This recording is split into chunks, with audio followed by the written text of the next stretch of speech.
السلام عليكم ورحمة الله وبركاته. ازيكم يا حبايب قلبي؟ عاملين ايه؟ يا رب تكونوا بخير وفي احسن صحة وفي احسن حال. شفتوا الجمال؟ شفت الطعامة، الكحك الدايب الجميل التحفة اللي هتلاقيه دايب في بقك دوبان، من غير ما يلزق في بقك ولا يبقى مثلا ملمسه في بقك مش كويس او له معجن كده في بقك. لا، دايب دوب زي ما انت شايفة كده بالظبط. هندخل مع بعض على المقادير وربنا يحسن ما بين ايدينا وايديكم يا رب. عندي هنا انا هعمل نص كيلو دقيق، هيحتاج كوبايه ونص سمنه. انا هعاير السمنه وهي سايحه، ما تعايرش السمنه وهي مجمده.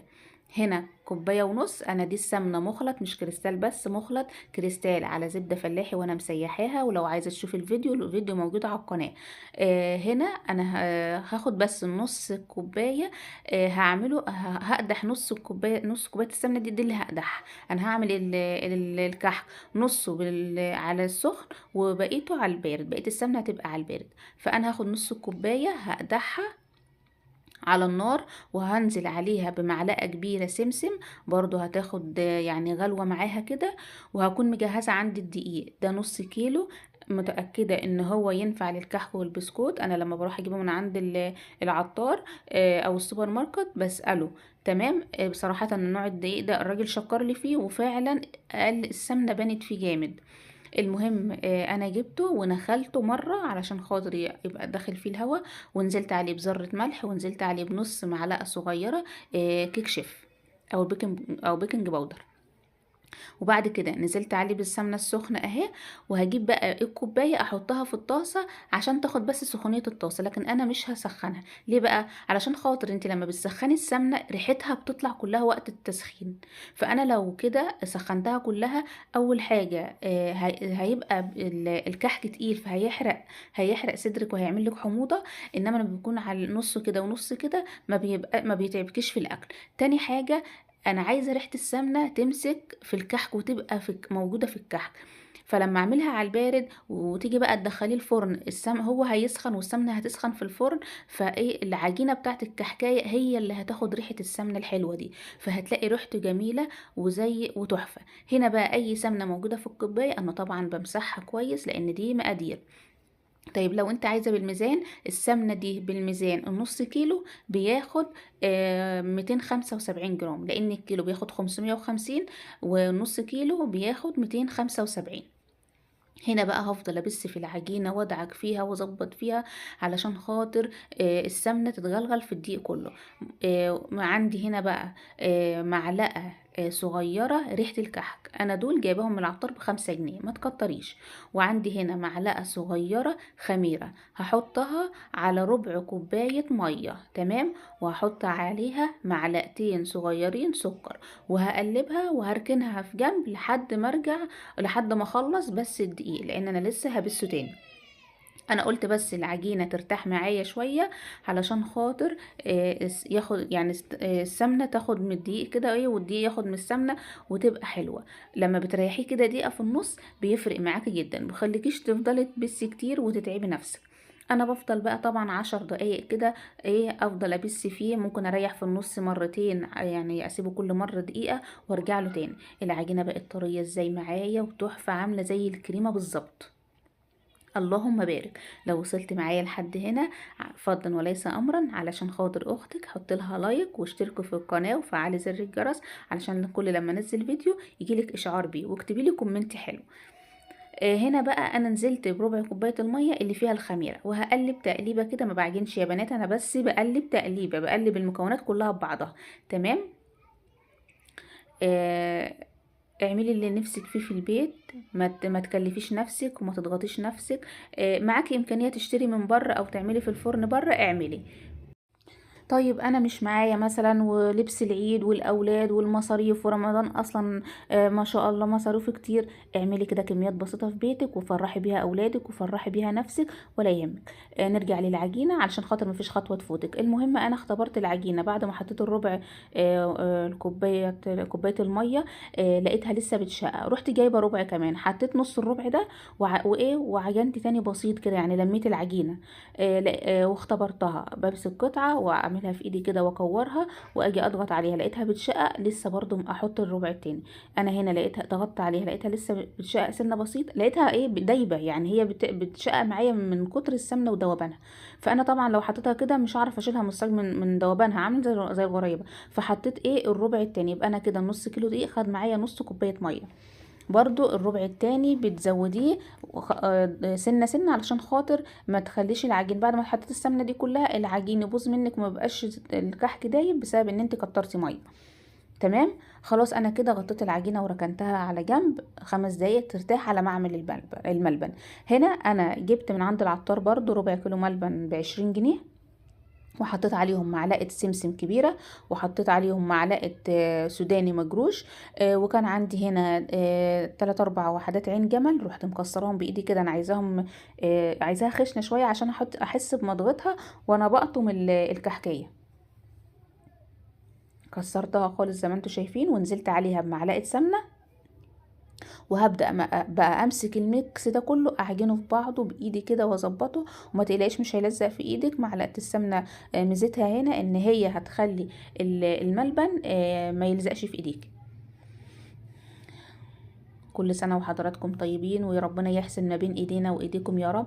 واعملي النواعم في البيت وفرحي اولادك وافرحي معاهم واتبسطي. وكل حاجة موجودة عندنا في البيت. يعني انا الكوباية ونص السمنة اللي انا استخدمتهم دول، انا لو عملت صينية كنافة ولا عملت صينية جلاش هستخدمهم فيها، لا انا عملت بيهم كحك. والكحك ده انا بعد ما يستوي تيجي توزنيه هتلاقيه معاكي وزن لك كيلو وزيادة كحك. يعني انت لو هتشتريه بشيء وشويات من الفرن او من الحلواني او من اي محل انت بتجيبي منه نواعم العيد. تمام. هنا بقى انا خلاص جبت بقى معلقه سمنه ودهنت الصينيه كده زيت سوري، وبرده دهنت ايدي زيت عشان خاطر لما اجي اكور الملبن ما يلزقش في ايدي. هنا انا خلصت الكميه كلها، والربع كيلو ده هيكفي النص كيلو كعك وهيفيض منه كمان. هنا انا جبت العجينه هبدا اكورها بقى، هقطعها القطعه اللي انا عايزاها. وانتي مش انا يعني انا ما بحتاجش ميزان ولا حاجه، انا عيني كده شايفه بالنظر كده. بحاول اعمل العجينه كلها قد بعضها، هعملها كلها كور زي ما انتوا شايفين. لو انتي قلقانه انتي ايدك ما تتظبطش ممكن مثلا معلقه من الاكواب المعياريه او المعالق المعياريه وخدي بيها كده لو انتي خايفه ايدك ما تظبطهاش. انما انا ايه الى حد ما ظبطاها بالنظر كده. تمام. انا بالنسبه لي كده الكحكايه كبيره، انا بحب الكحكايه صغيره خالص، بس انا كبرتها سنه علشان خاطر احشيها ملبن. انما انا لو مش هحشيها حاجه انا بصغرها اكتر من كده عشان خاطر الكحكايه تتمسك تتحط في البق خلاص ما فيش حاجه هترجع منها تاني. المهم انا خلصت الكميه كلها على طول، ما خدش مني حاجه يا بنات. انا الكلام ده كله عملته قبل الفطار كمان، يعني صليت الظهر ودخلت عملت الحاجات دي، وقبل العصر كنت مخلصه كل حاجه ومظبطه الدنيا وسويته وبدات اجهز الفطار. هنا بقى انا بمسك القطعه بلينها بين ايدي كده واطريها علشان خاطر تبقى دايبه وما تشققش مني لما باجي ابصمها، واروح حاطه فيها الملبن واروح مقفله عليها زي ما انتوا شايفين كده بالظبط، واروح رصاها بقى ايه في الفرن، في قصدي معلش في الصاج. هنا بقى هوسع علشان خاطر ايه العجين كده عشان ما نوسخش مواعين كتير ونحس ان احنا كركبنا الدنيا حوالينا، لا اول باول كده. هنا برضو مسكت قطعة كمان معاكم ولينتها بين ايدي كده وفتحتها وحطيت فيها الملبن وقلبته وقفلته وبالراحة ما بضغطش يا بنات، انا بلفها كده بين صوابعي، ما بضغطش علشان خاطر ما من فوق ما تبقاش العجينة رقيقة قوي فالملبن يبان فيها وقت التسوية. هنا خلاص بقى انا ايه هعمله كله وايه وهظبطه مش هياخد مني حاجه. في الوقت ده بقى انا شغلت الفرن علشان يبقى سخن معايا، لان الكحك محتاج نار عاليه، يعني فرن سخن يدخل اول ما يدخل كده يبقى الفرن سخن. وكمان انا مش هسيبه يرتاح ولا اي حاجه، انا هخلص كده وهبصمه واروح حاطه في الفرن. طبعا انا بعمله بالبصمه معاكم، لا مش بعمله بالمنقاش، فما بتاخدش وقت. البصمه مش بتاخد وقت، المنقاش ممكن ياخد وقت شويه انما هنا ما بياخدش وقت. فانا في الوقت ده كنت شغلت الفرن علشان خاطر يسخن. شوفي يا بنات انا بمسك العجينه بلينها بين ايدي ازاي، ممكن افضل اكورها كده وانا ضغط عليها سنه، هتلاقيها تطرى معاكي اختصارا للوقت، بدل ما تقعدي تعمليها بايدك كده براحه ايدك لوحدها كده، لا ممكن وانت بتضغطي قبل ما تحشيها ملبن، وانت بتكوريها تضغطي عليها كده هتلاقيها دابت بين ايديك، وبعد كده تفرديها وتحطي الملبن وتكوريها بسيط بقى، ما تضغطيش عليها، وتروحي جايه ايه مبصمه وحطها. هنا كده انا كنت خلصت الكميه كلها حشو ملبن لكن ما بصمتهاش. دي كده اخر واحده معايا، اديني عملتها لكم هنا يعني بضغط عليها وانا بكورها، نعمت معايا خالص اختصارا للوقت، يعني الحركه دي بتخليني بتوفر معايا الوقت. هنا دي الصينيه التانية، شفت ما شاء الله الكميه دي كلها من نص كيلو دقيق. الملبن حبه الملبن دول فاضوا معايا. هنا بقى هجيب البصامه وابصم كله مره واحده، بس انت ما تعمليش كده، يعني انت اللي تعمليها وبصميها على طول.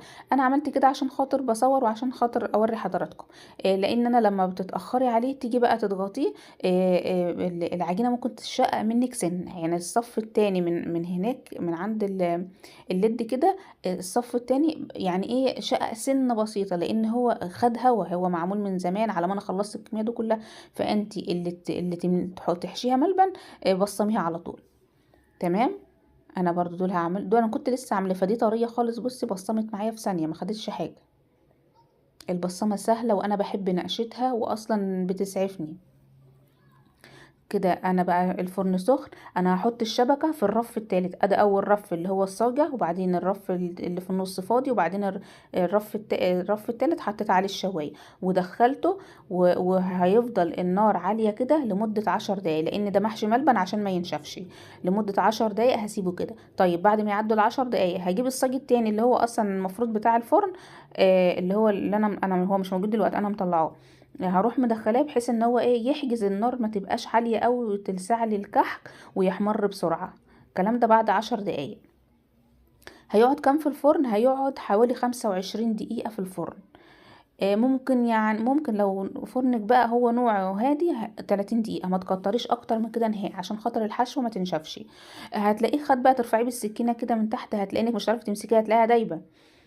خدت لون من تحت والكحكايه من فوق مسكت نفسها ونشفت، خلاص هي كده بقت تمام. طب لقيتها خدت لون من تحت ومن فوق وتحطي ايدك على العجينه كده حاساها انها طريه، لا انت كده هتروحي مثلا مولعه بقى الشوايه مهدياها خالص، هتروح بقى ايه مظبطه لك التسويه من فوق كمان. وممكن بقى تروحي رافعه، يعني مثلا لو خد منك لون وهو لسه طري، فرنك حامي مثلا قوي وانت ما عرفتيش تظبطيه، هتروحي جايبه صينيه المونيا حطاها تحت الصينيه اللي فيها الكحك، بحيث ايه تبعد الحراره عنها شويه على على ما وش الكحكايه يستوي.